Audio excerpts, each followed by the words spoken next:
अस्सलाम वालेकुम everyone, welcome back to green tech solar Pakistan. Fawad, cloudy weather हो गया है काफ़ी शहरों में, अभी भी गर्मी है पर तब भी सनी नहीं है एग्जैक्टली। ऐसे मौसम में सोलर पैनल्स या सोलर किस तरह काम करता है, कितनी प्रोडक्शन होती है उसकी, और क्या प्रिकॉशनरी मेजर्स ले लेने चाहिए ताकि हम ऐसे वेदर में भी मैक्सिमम उससे आउटपुट निकलवा सकें। बिल्कुल, जो अभी करंटली कराची का वेदर है आज का, कि आप देखें अच्छा खासा क्लाउडी है। हर 10-15 मिनट बाद ये जो थोड़ी सी सनलाइट होती है ये भी कम हो जाती है। तो ऐसे सिनेरियो में आपका जो सोलर सिस्टम है उसकी जो प्रोडक्शन है वो रफली 40 से 60% के दरमियान में हो रही होती है। इस तरह के वक्त में जब अभी सनलाइट है, ये देखें हाथ में भी आ रही है, तो ये रफली 60% तक प्रोडक्शन हो रही होती है। जब ये सनलाइट भी गायब हो जाती है तो 40% तक आपका सोलर सिस्टम प्रोड्यूस कर रहा होता है। अब ऐसे सिनेरियो में आपकी प्रोडक्शन कम हो गई है और आपका जो लोड है, फ़र्ज़ करें अगर रेजिडेंशियल लोड है वो ज़्यादा है, तो आप उसमें 2-4 काम कर सकते हैं जिससे आपकी प्रोडक्शन जो है वो मैनेजेबल रहे। नंबर 1, सोलर पैनल्स की सफाई करें, सोलर पैनल्स को क्लीन रखें, उनकी सरफेस बिल्कुल साफ़ होनी चाहिए जैसे आपकी गाड़ी साफ़ होती है। उससे ये फ़ायदा होगा कि आपकी प्रोडक्शन जो है जितनी ज़्यादा हो सकती है उतनी हो रही होगी। दूसरा काम आप ये कर सकते हैं, अपने इन्वर्टर्स पे हवा मारें, इन्वर्टर्स की मेंटेनेंस करें, इन्वर्टर्स की सफाई रखें। उससे ये होता है क्योंकि ह्यूमिड मौसम है, गर्म मौसम है, इन्वर्टर्स की जो डिग्रेडेशन है, जो डीरेटिंग है वो भी ख़त्म हो जाएगी, कम से कम डिग्रेडेशन होगी और ज़्यादा से ज़्यादा एनर्जी आपको ही मिलेगी। तीसरी बात, इन्वर्टर में फॉल्ट आने के चांसेस भी कम हो जाएंगे क्योंकि गर्मी में, इतने गर्म मौसम में जो इन्वर्टर हैं वो भी ओवरहीट होकर फॉल्ट मोड में जाके ट्रिप कर जाते हैं, बंद हो जाते हैं। तीसरा काम आपने ये करना है कि जो आपका लोड है आपने उसको मैनेज करना है, जो आपकी कंजम्पशन है आपने उसको स्ट्रीमलाइन करना है, जिसका मकसद है कि अगर आप एसी 16 डिग्री सेल्सियस पे चला रहे हैं, 16 की सेटिंग पे चला रहे हैं, तो आप उसको 16 पे ना चलाएं, मैनेजेबल टेम्परेचर पे चला लें। जो मैनेजेबल आप कर सकते हैं, अगर आप 22 कर सकते हैं, 24, 26, जो आपने करना है आप कर लें, बट नॉर्मल सिनेरियो में जब फुल प्रोडक्शन हो रही होती है वो वाली सेटिंग ना रखें, थोड़ा सा टेम्परेचर कम कर लें उस हिसाब से, ताकि आपकी प्रोडक्शन भी जो है वो उसको मैच कर ले कंजम्पशन को। और सबसे बड़ा काम आप ये कर सकते थे लगवाने से पहले सिस्टम, कि आप सिस्टम को ओवरसाइज कर सकते थे। उसमें ये फ़ायदा होता है कि आज के दिनों में, ऐसे दिनों में कि जब क्लाउडी वेदर होता है, जो कि साल में कराची की बात करें तो 2 से ढाई महीने ये इस तरह का वेदर रहता ही है। अब ये 2-3 महीने तंग करेगा ही लोगों को कि क्लाउडी वेदर आया हुआ है।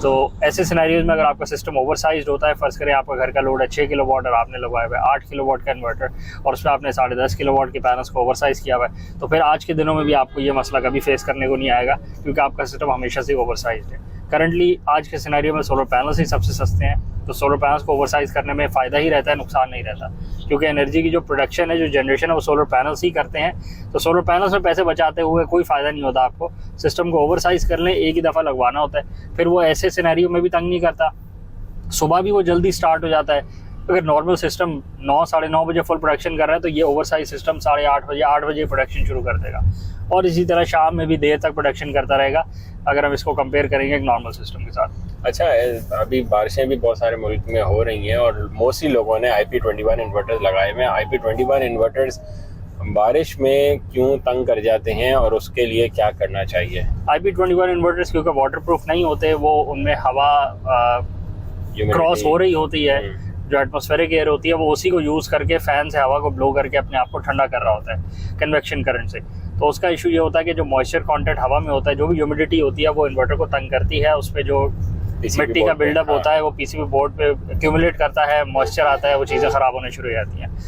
तो IP21 इन्वर्टर को तो रूटीन मेंटेनेंस चाहिए ही चाहिए, उसके बावजूद उसके ऊपर ये मॉइस्चर कंटेंट उसको तंग करता है ऐसे मौसम में और उसकी चीज़ें ख़राब होना शुरू हो जाती हैं। तो बहुत सारे IP21 इन्वर्टर्स ऐसे मौसम में फॉल्ट मोड पे चले जाते हैं जहाँ पे बारिश हो रही हो और डायरेक्ट पानी नहीं पड़ रहा, बट ह्यूमिडिटी हवा में बहुत है, उसकी वजह से सर्किट में कोई ना कोई चीज़ शॉर्ट सर्किट कर रही होती है। मोस्टली चांसेस तो ये होते हैं कि आपने ब्लोअर नहीं मारा हुआ, मिट्टी जमी हुई थी, उसके साथ बारिश हुई, बारिश की ह्यूमिडिटी की वजह से वो मिट्टी जम गई और उसने PCB को ख़राब कर दिया। बिल्कुल, एक चांस तो ये होगा कि ब्लोअर मार के रखें, उसको साफ़ सुथरा रखें, इंडोर प्लेस में लगा लें अगर IP21 इन्वर्टर लगा रहे हैं, ताकि इस तरह के प्रॉब्लम ना आए। बिल्कुल, रूम के अंदर अगर आप लगा रहे हैं तो फिर भी ह्यूमिडिटी का लेवल कम होगा जितना कि बाहर अगर आप आउटडोर एनवायरनमेंट में लगा देंगे और फिर होगा। बिल्कुल। और अगर IP65 इन्वर्टर है तो अगर उसमें फॉल्ट आ रहा है तो उसका तो फिर एक ही मसला हो सकता है कि आपने उसके ऊपर फ़ैन नहीं लगाया हुआ, आपने उसको किसी इनक्लोज्ड एरिया में लगा दिया जहाँ पे कोई हवा ही नहीं घूम रही, क्योंकि उसके वो हीट अप हो रहा है। उसके बैक पे वैसे तो हीट सिंक लगा हुआ आता है, बट हीट सिंक की भी हवा को डिसिपेट मूव कराना पड़ता है, तो उसके ऊपर आपको हवा मारनी पड़ती है क्योंकि कंडीशंस बहुत एक्सट्रीम हो गई हैं। बहुत ज़्यादा गर्मी हो गई। लाइक 50 तक चला गया है। अभी 38 डिग्रीज है और अभी आप देखें बारिश होने का सिनेरियो है, बट 38 है और फील्स लाइक ये 42 होगा। तो बहुत ज्यादा गर्मी है। ऊपर से जब आप उसको रन करेंगे, नहीं अभी तो आप जब उसको रन करेंगे और फिर आप उसमें से 5 किलोवाट का लोड आउटपुट करवाएंगे तो फिर वो कितनी हीट पे चला जाएगा। बिल्कुल, वो 65 डिग्रीज पे चला जाएगा। फिर आप उसको बंद कमरे में इकट्ठा कर देंगे, उसको हवा ही नहीं लगाएंगे तो वो और ऊपर चला जाएगा। तो बस इन्हीं बातों का ख्याल रखें, इससे आपके इन्वर्टर की लाइफ भी बढ़ जाती है, सिस्टम की लाइफ भी बढ़ जाती है, आपका सिस्टम जो है वो परफॉर्म भी अच्छा कर रहा होता है और यूनिट्स भी ज्यादा बनाता है। बिल्कुल, डे टाइम में जो आपका लोड है वो ज्यादा से ज्यादा सोलर के थ्रू सेटिस्फाई हो रहा होगा और कम से कम वापडा या के इलेक्ट्रिक से आपको पावर आ रही होगी। तो विन विन सिचुएशन है। करंट सिनेरियो में जो अभी करंट कंडीशन है उसमें ये 4-5 प्रिकॉशंस है, लेके रखें, आपका सिस्टम ज़्यादा से ज़्यादा परफॉर्म करेगा आपके लिए। अगले वीडियो अगर आपको करें चैनल को लाइक करें, सब्सक्राइब करें, ज़्यादा शेयर करें, कमेंट्स में बताएं आपके इन्वर्टर्स या आपके सिस्टम्स में आज के सिनेरियो में क्या फ़र्क आ रहा है। बहुत सारे एरियाज़ में बारिशें हो रही हैं, उधर क्या इशूज़ आ रहे हैं। कराची में बारिश नहीं हो रही बट गर्मी बहुत ज़्यादा है, यहाँ पे क्या इशूज़ आ रहे हैं। अपने सिस्टम में जो भी इशूज़ आ रहे हैं वो कमेंट्स में मेंशन करें। Thank you.